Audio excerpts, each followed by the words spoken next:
Hello students, previous year question paper की series में आज हम BLLB 6 सेमेस्टर के लिए इंटरनेशनल लॉ का पेपर डिस्कस करेंगे। नोट करें, आज कुछ ट्रेंड में चेंजिंग की है। पहले आप ज़रा बड़े क्वेश्चन को नोट करेंगे, डिस्क्रिप्टिव टाइप ऑफ लॉन्ग वाले। अंतर्राष्ट्रीय विधि के विभिन्न स्रोतों की विवेचना कीजिए। मोस्ट इम्पोर्टेंट क्वेश्चन है ये। एवं विधि के सामान्य सिद्धांतों के महत्व पर अंतर्राष्ट्रीय विधि के स्रोत के रूप में टिप्पणी कीजिए। Very important. Discuss various sources of international law and comment upon the importance of general principles of law as a source of law. ठीक है। Question number 10th। A blockade is binding only if effective. Explain. B. What do you understand by contraband of war? How did the doctrine of continuous voyage influence the law relating to contraband? ठीक है, ये contraband से related question है। युद्ध में विनिषिद्ध से क्या तात्पर्य है? अविच्छिन्न समुद्री यात्रा के सिद्धांत का विनिषिद्ध से संबंधित विधि पर क्या प्रभाव है? क्वेश्चन नंबर 11 देख लेते हैं पहले। Discuss the concept of state jurisdiction. How far A state can exercise it's jurisdiction in the territorial सी। ये स्टेट जुरिडिक्शन से रिलेटेड क्वेश्चन है। राज्य अधिकारिता की धारणा 12 नॉटिकल माइल्स तक रहता है।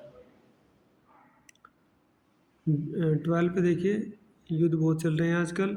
रशिया यूक्रेन वार चल रहा है, अमेरिका इजराइल ईरान वार चल रहा है, और भी छोटे मोटे बहुत सारे वार दुनिया में चलते रहते हैं।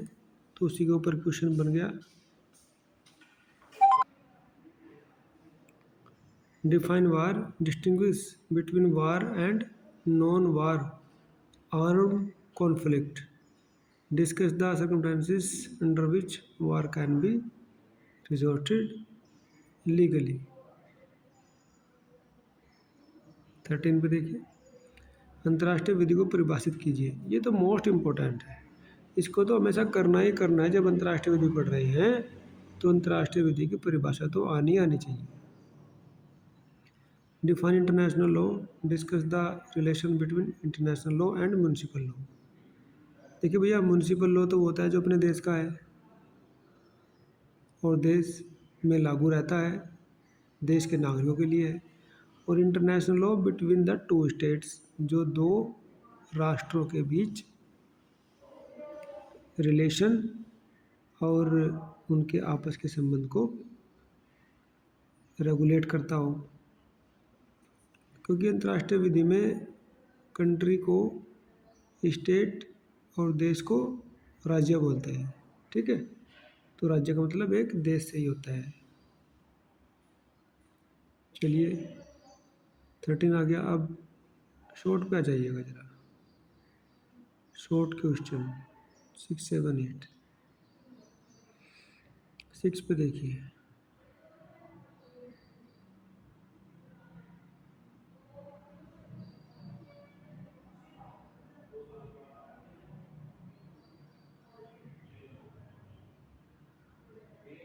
सेवन एट तो ये हो गया।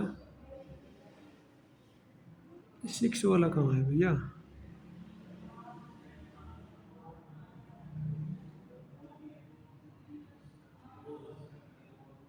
चलिए जो है उसी को ही कर लेते हैं। ठीक है, जब मिलेगा तो मिलेगा, उसको तब लगाएंगे।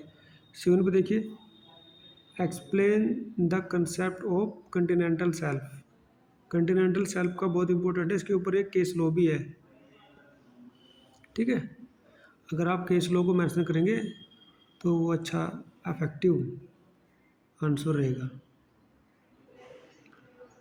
And the exclusive economic zone, दो में अंतर पूछ रहा है वो, continental shelf and EEZ, exclusive economic zone. 8 पे देखिए, distinguish between the judicial settlement and आर्बिट्रेशंस,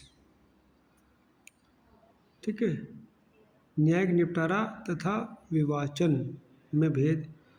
ये जो जुडिशियल सेटलमेंट है या आर्बिट्रेशन है, मीडिएशन है, कंसिलिएशन है, ये सारी चीज़ें किसी विवाद को निपटाने के लिए होती हैं।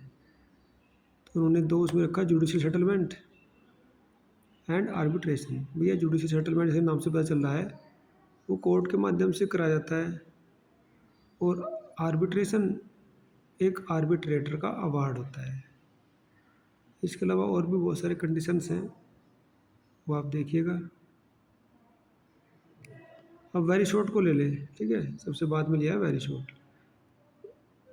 वो इसलिए लिया है क्योंकि लॉन्ग से शॉर्ट बनते हैं, शॉर्ट से वेरी शॉर्ट बनते हैं। मैं ये क्रोनोलॉजी बताना चाह रहा हूँ, जबकि एग्ज़ाम के पेपर में तो पहले वेरी शॉर्ट आएंगे, फिर शॉर्ट और फिर लॉन्ग, ठीक है। नोट करें, note it.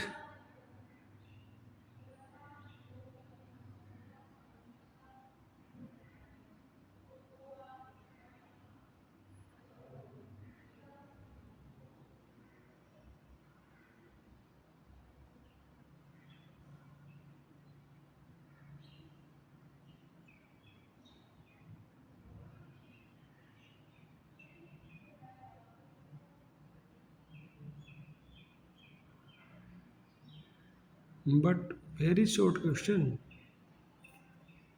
Very short is not seen here. देखिए भैया, इन्होंने वेरी शॉर्ट तो लगाया, लेकिन क्वेश्चन पेपर में वो वेरी शॉर्ट आ नहीं रहे हैं, ठीक है। चलिए हम कोई दूसरा पेपर डिस्कस करेंगे, तब तक आप ये सब करिएगा और अपने आप भी ये प्रीवियस ईयर क्वेश्चन पेपर निकालने का प्रयास करिएगा। ये previous year question paper CCS university के नाम से आप डालिए तो काफ़ी क्वेश्चन पेपर निकल जाएंगे।